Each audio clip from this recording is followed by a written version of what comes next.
Hey viewers, welcome to another game as Casual Pro Gamer. Today we are doing a Protoss versus Zerg match played on Daybreak for the Antec attack number 21 semi-finals. This is ESCmonchi playing our Protoss, or ESCmonchi, I don't know, versus TSLHyuN, who's playing our Zerg. So this is Daybreak, as I said, which means you have cross-map positions. So either you spawn over here and over here, or in these two spots. It's to make it a little bit fair, of course, and of course the rushing doesn't work as well when you're cross-map, so that's also good.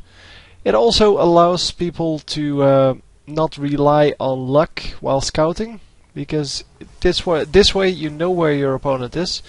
And if you want to scout them, you can send your unit straight to that. So we see a pylon coming up and the scout immediately going into the enemy base. Of course the Overlord was sent out straight away as well, but the Overlord is going to take a pretty long time to get all the way over there.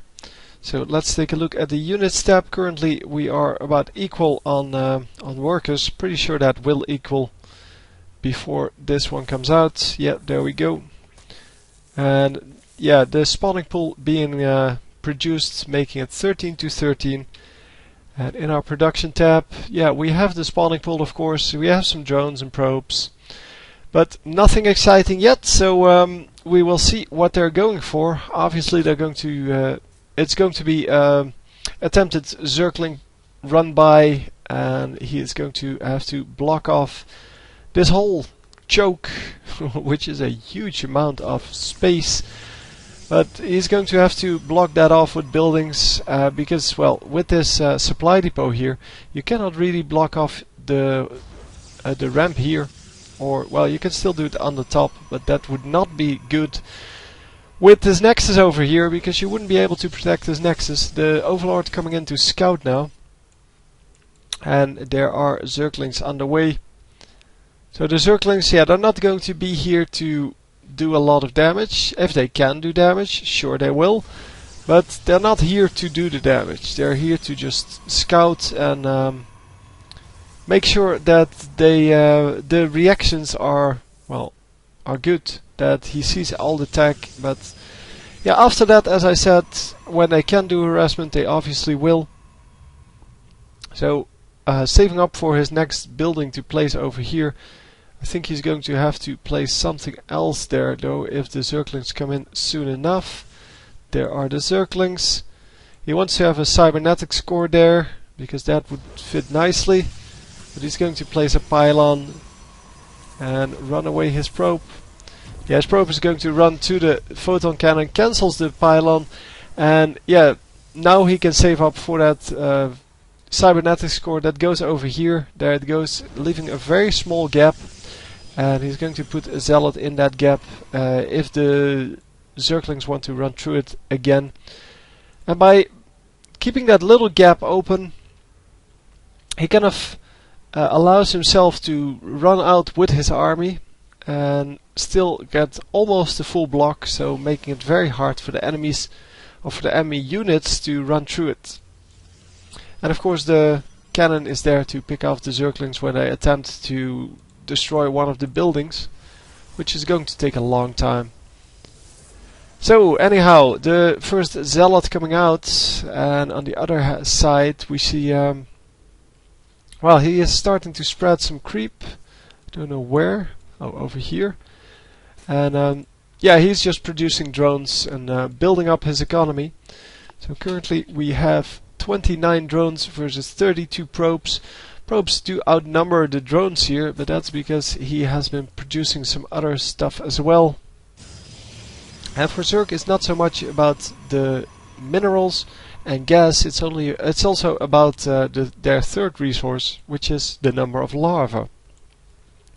And with 3 hatcheries and 3 queens, at least, oh, this one doesn't have a queen yet, and 2 queens, he should have plenty of larvae to play with. And well, hopefully he will get his economy to a nice stage where he can actually produce a lot of units. So scouting Zerglings all over the place, and of course we have the Overlord still out there. Overlord over here, Overlord over here. He has good vision while hiding these Overlords. And yeah, the first Stalker is out. And the first Stalker is going to attempt to find some Zerglings. But the Zerglings are going to do pretty well against this Stalker, because especially in larger numbers, the Stalker really can't handle them. And that's why it's running away. So, bye-bye. I will see you later. The reincarnation of him, of course, because that one is really totally dead. So yeah, this is a much better setup for the Protoss player. Having a Zealot plus Stalker out there, that makes it a lot easier to just, well, own up the Zerglings. Because the Zealots are really good against them. And of course, as long as they don't attack the Stalkers, then the Stalkers will be very good at at that as well. So a small army engaging here in a fight in the Zerg base and blocking off that ramp with a force field, meaning that the units that were produced on the low ground here cannot really move in. Oh, missing the force field there, or not missing it, just not placing it. I don't know if he had enough up. Yeah, he seems to have enough energy on some of them. But yeah, the units will of course get owned eventually, but did they do enough damage? That is the big question. He is going to attempt to kill these roaches, but roaches are really tough to kill. The sentries, on the other hand, do very good damage. Wow, I'm actually impressed by how fast they take down these roaches. And yeah, the Stalker goes down, sure, but are the roaches going to go down as well? Well, he took out plenty of roaches.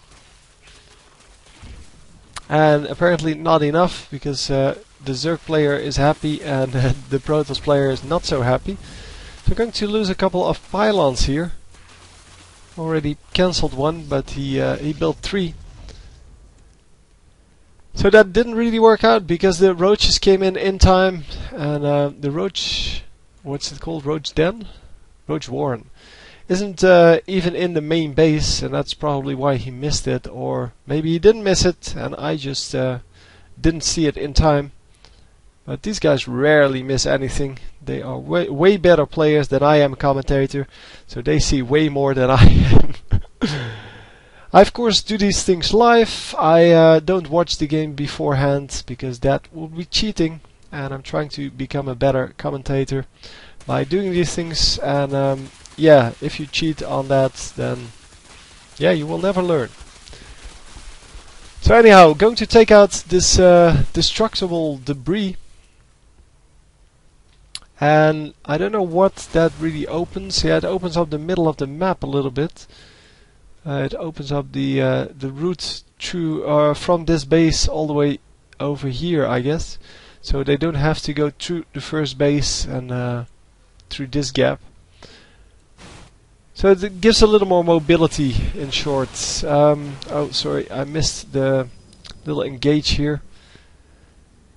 So the Zerg unit's trying to get into the base, but they're getting repelled by the Blinkstalkers. And the Blinkstalkers, yeah, they're not really good against the roaches. So the roaches running straight into them, but there are way more Stalkers than there are roaches. And I think he will pull this off, especially with the blink micro he's doing. He's blinking every Stalker that is low on health back into the group. And that means that he's going to get a whole lot more damage done without losing too much. But eventually, yeah, with all of these reinforcements coming in, the roaches are going to get outnumbered here. Bringing out a couple of zealots to deal with the Zerglings that are inevitably going to come. There are the Zerglings, because Zerglings are really good against Stalkers. And yeah, the zealots were just there to take the hit and allow the Stalkers to get out of there. So the Zergling's coming in here, and he sees one cannon. Doesn't really see anything else. So yeah, really retreated for no real good reason. Of course, he also wants to not just full on engage, he wants to make sure that the enemy army isn't there. Going to take out this debris here. And when that's done, he has a really big well, ramp to work with. Yeah, he's going to take that out, no problem. There we go. And now you have a really good ramp so that you can actually stream all your units up at the same time instead of doing that piecemeal and getting killed. Yeah, the Zerglings and Roaches are more mobile than the Stalkers are, even with the blink. Yeah, you don't want to use the blink for mobility, but to use that for keeping them safe or moving them into the group where they need to be. And these huge numbers of Roaches are so effective.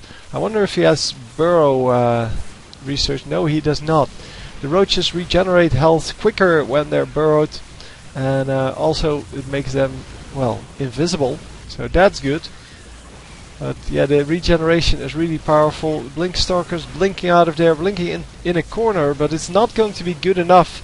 He is going to have to do something very drastic to deal with these Roaches, but I don't think he can. I don't think he has enough money to resources to deal with this, and he is indeed going to GG out of here.